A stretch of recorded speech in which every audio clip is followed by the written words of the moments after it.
We're back here on the Lynne Hayes Freeland Show. Esther Bush, you know what? Sometimes there's like a guest that doesn't need an introduction. I feel like I can say Esther's here, and that should be enough. But Esther Bush is the president, CEO of the Urban League of Greater Pittsburgh. And just before the break, you said something about Russia? Russia. Very seriously, in the last election, it is documented, and we heard about Russia breaking in and trying to influence votes and going online and et cetera, et cetera. The National Urban League worked with an organization that did all of the tracing, and it showed that because of racism in America, they leveraged that by sharing through Black Lives Matter, mainly through Black Lives Matter. They said that they were from Black Lives Matter, so don't vote for this person, don't accept that, don't do the other. Okay. And so it was like the message was coming from Black Lives Matter. Okay, all right. And they even had the number of hits that it had. And so, I mean, this is not what if. And so they did it based on racism and based on police abuse. Okay. Those were the two areas that they really pumped up to turn the African-American community off. So when people talk about voter suppression, this is really a kind of sophisticated way of suppressing votes. Absolutely. Absolutely. And it is not just from the folks you hear about on television. Like I said, I was shocked when I read that information from the National Urban League that stated it. And folks can go on the National Urban League website and see the data. And get the details. So let me ask you this, because it is pretty clear that in 2016, a lot of us didn't vote. We stayed home. For whatever reason, we didn't necessarily want to vote for Hillary Clinton. We didn't want to vote for Donald Trump, so we just didn't vote. You can't do that. I'm sorry, I didn't even let you finish your sentence. I know, but that's okay, because you knew where I was going with it. Yeah. You can't do that.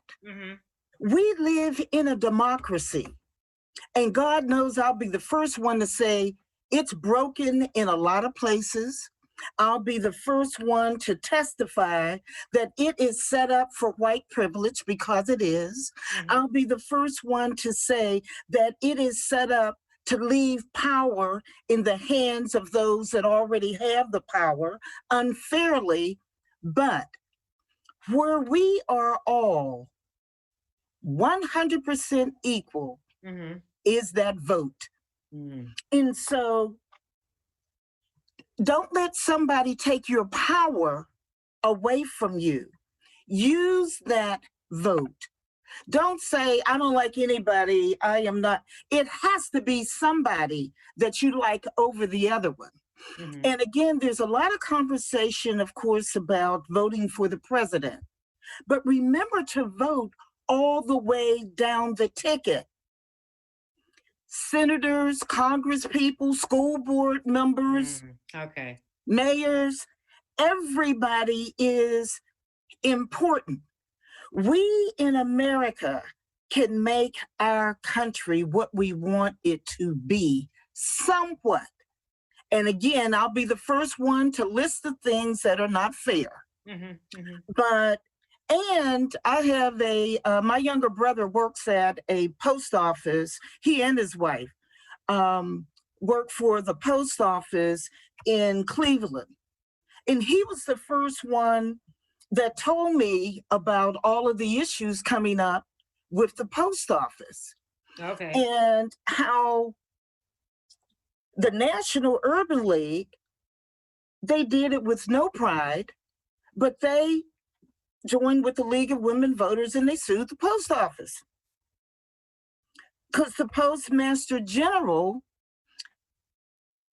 he comes out of a certain business place that is not necessarily supporting democracy and the vote for everybody. And the Urban League, for 102 years, the Urban League of Greater Pittsburgh has been a nonpartisan organization, and we will always be that. But I think, and I'm encouraging everybody to do their homework, be an informed voter. And I say to the young kids, they say, well, a lot of the young kids aren't voting. Anybody that you have in your family, you need to be responsible to make sure they are voting. Okay, you don't have to make telephone calls on a phone bank. Okay, you don't have to go out to a particular party and raise money or walk the street. But I am asking you to reach out to friends, family, neighbors, and don't just call that individual that you typically call in the family and tell them to tell everybody else in the family. No, you speak to them directly. It is our responsibility. And we need to know who we're getting by expressing who we want through our votes. No excuses.